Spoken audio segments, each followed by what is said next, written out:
this goes back, this is nothing new. In the 1800s, the philosopher David Hume, in the 18th century, he argued that, he admitted there's incredible complexity in nature. He even said something to the effect of that there's intricacy in design to a degree beyond what human senses and facilities can trace or explain.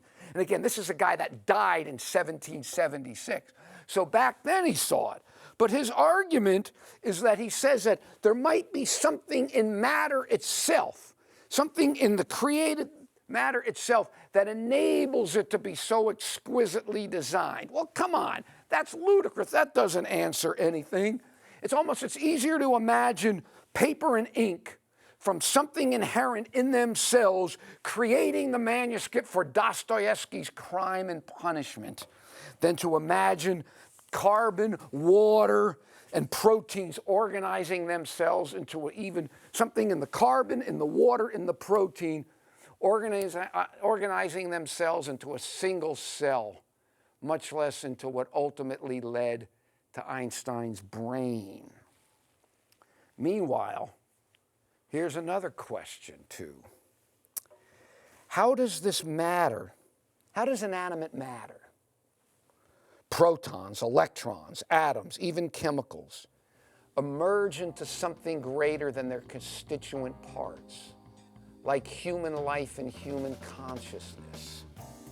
It's more likely that a 100-pound woman in labor could give birth to a 150-pound baby than inanimate matter in and of itself, regardless of how much time given it, could ever form the life that we see here on Earth. It's almost like this. There's a principle here. Think about this principle. Only something greater than itself could create something. In other words, only something greater than a creation can make a creation. Have you ever heard of an artist we've all heard of artists creating a self-portrait, but have you ever heard of a self-portrait creating an artist?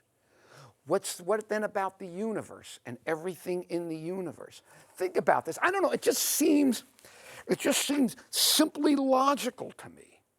Only something greater than the universe could have created the universe. You see what I'm saying? I mean, again, how does a painting create the painter? It doesn't happen.